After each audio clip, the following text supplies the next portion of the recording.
Welcome back to another episode of the Lifeline podcast. Today we have been joined by Zaina. Zaina, you're most welcome. Thank you. Thank you so much for making time. Now, those of you who don't know about her, she is one of the committee members serving on the Uganda Players Basketball Association. But other than that, Nyanzi, what else has Zaina done? When we were trying to talk about this conversation, I Yeah. was looking out for someone I would say fills in those shoes when we talk about basketball experience and going places. And I felt Zaina would serve that part very well. And when I talk about Zaina, I'm referring to her more on the national team. Yes. These are the ladies who have been there for quite some time. They've been on championship teams, and I think you won last season. Yeah. With JKL Lady Dolphins. Yeah. Lady Dolphins. So when we talk about basketball, she serves the purpose so well. Very, very perfect. And now we have no doubt that we have the right person to ask some questions and to put some clarity on some of the questions that we have been putting forward on this podcast. Now, Zaina, tell us a bit about what the Basketball Players Association is and what it stands for. Okay. The Uganda Basketball Players Association is something that is just new. It's just starting. It's been long overdue. So we thought this time we need to push for it. So the Players Association, mainly, our main objective is to unite players. Yes, we want to be united as players who are playing, whoever is playing basketball in Uganda.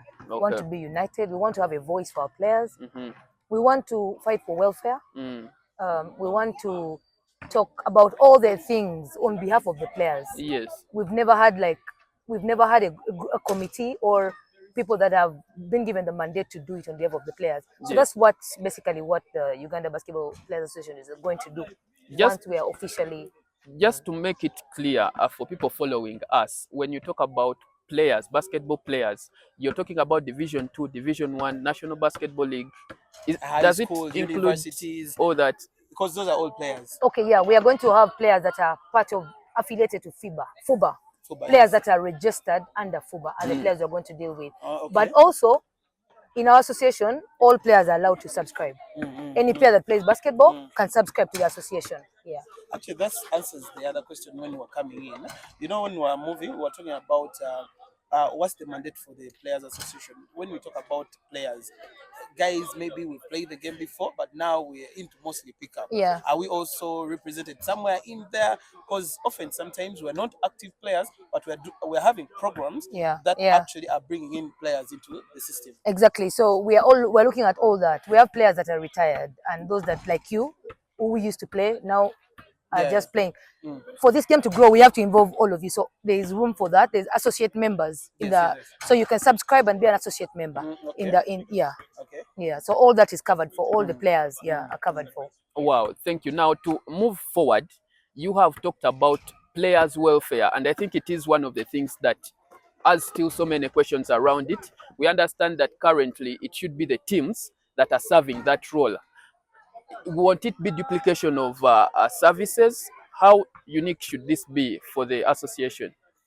First of all, it's not a secret that players' welfare in Uganda has not been good for most of the teams. Yes. So what we are saying is, for us, once we're given the mandate, like I told you, we are having an AGM on Saturday that will officially, we shall be formally recognized. So once we are recognized, then we will be responsible to make sure that we are the voice of the players. All these welfare issues, we're going to come up through FUBA, do all that, and go to the teams and say, no, look here, the players need to be in a proper, proper courts. Then issues to do with contracts. We have players that play without written contracts. Players have no information, So we're going to represent in all those regards. Proper welfare, medical. We're looking at courts. We're looking at contracts. We're looking at remuneration and all that. So we shall represent the players. There will not be duplication because very many times players are taken for granted, as we all know. So Zaina, there's something, we've been having these talks with some often, and you coming here, I think it's a good place for us. When we talk about the association, are you working with FUBA or you're working as an independent kind of body? setting, Yes. Because sometimes when things are related to FUBA, we know the leadership in FUBA and how it has been moving on. So are you working with it directly, or you're working in regards to streamline I would say, processes. I would say. That's a good question, Nyanzi. Now, we are collaborating with FUBA, but we are going to work independently. Oh, okay. Because you see, most of our issues cut across and it will involve FUBA. So we shall collaborate with them. It's not a confrontation between us and FUBA, no, but we are going to, because most of welfare, player welfare, it cuts across to FUBA. So we are going to know through them, follow what things, what rules they have put up, how they have made the like competitions and all that. Then we shall work with them in that regard. Yeah, but we are independent. But we work with them, we collaborate with FUBA. Does it mean the association is going to be, I would say, you remember when we were talking about the voting? Because we've started hearing rumors about the leadership of FUBA to change. Are we going to be having a vote from the association? Because from the other affiliated institutions with FUBA, you find out that there is the AGM of FUBA has, let me say, a number of votes. The universities have a different number of votes. Then the coaches have a different number of votes. So is it another entity that is coming through to collaborate with FUBA that we're having a voting right as a player association? Or yeah, I think now when we are officially active, about the voting, I'm not so sure about that, but we have like every Tuesday, the CC sits down and has a lot of issues to handle about FUBA. So after this, we will have a representative of the Players Association in that committee, deciding issues of players, disciplinary issues. It shall be like arbitration. Anything, we shall have a representative. So I'm not very keen about the voting. Maybe we will be given 1 or 2 votes in there, but I know we are going to, once we are legally recognized, we shall be participating in some of the decisions by FUBA. And the reason why we are talking about that voting thing, recently we had an episode where we talked about how do we get to the voting, how long is the tenure for let me say the president, and we were also talking about players getting involved into leadership positions, and as players, as an association coming through for this, it's actually from, remember Sam, this is literally answering our prayers. Exactly. You get it? That us seeing, sometimes me, I've always been an advocate of seeing players being involved, because I know besides the game, I've seen very good leadership skills in players, and some are already there, and we need to create a platform where more are stepping into the space. So coming from that perspective, where do we see like this players association change something? Okay, let me say, for example, from the NBL perspective, you get that a lot of focus has been put to the NBL. Is it going to be different that leave alone how FUBA has been handling the players, space, that this time round coming with a full association of players, we are going to see changes like from NBL to the other divisions? Yes. We first of all like now we are having elections on Saturday.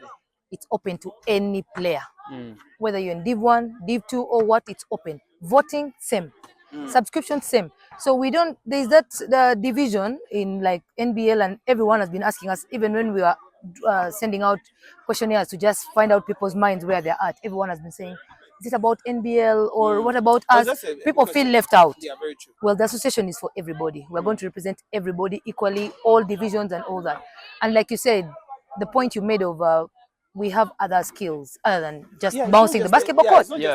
Yeah, just like, other than that. So like now in the acting committee that has been there, we have a finance person, we have legal, even the person that made the constitution is a basketball player. He actually made the constitution for us. So we're really now opening up doors for everybody, and we're trying to say that, hey, look here, we may be basketball players, but we can also do much more than that. Yeah, sure. Zaina, Nyanza, allow me to take word for Zaina. Now, still emphasizing the issue of welfare. Is the association here to shake the status quo? You get what I mean? The complacency in FUBA and these other regulatory bodies. Is the association here to shake a bit of that, in the sense that there is a lot that goes on and then it is not talked about, or there is no detail of accountability whatsoever? Is this the voice that people have been yearning for a very long time? The people who can stand up to some of those. Absolutely. We are going to, like I said, once we come together as players, which we have done, now we are together. This is our voice. And once we give the association the mandate, we are going to stand in for the players. We are definitely going to stand in for the players. We are going to shake whichever table. We are going to whatever it takes, because we're the biggest stakeholders. You know, of shaking tables. If you see, like in basketball, like a player is the most important. We're the most important stakeholders. But look here, We are the product. I would we say. are the product. Exactly. But we've not been getting what is expected. So if we come together and say, look here, we can't play 4 games in a week because our bodies can't take it, and we come up a situation and say, Fuba, And you cannot all give agree. and we agree. And Exactly. the association has said we can't play 4 games. Yes, So be it. That will be it. That's where we are going, you know? Exactly. Yeah. Now, okay, so go ahead. no, I wanted to ask the people that are following this conversation out there, please consider subscribing to our channel so that we can have more of such talk shows, but also like and comment. Have some questions come through directly to Zaina here, and she will be able to respond to you directly. I hope you're going to accord us another time to have this conversation with you from the viewers with their inquiries. Yes, please. All right.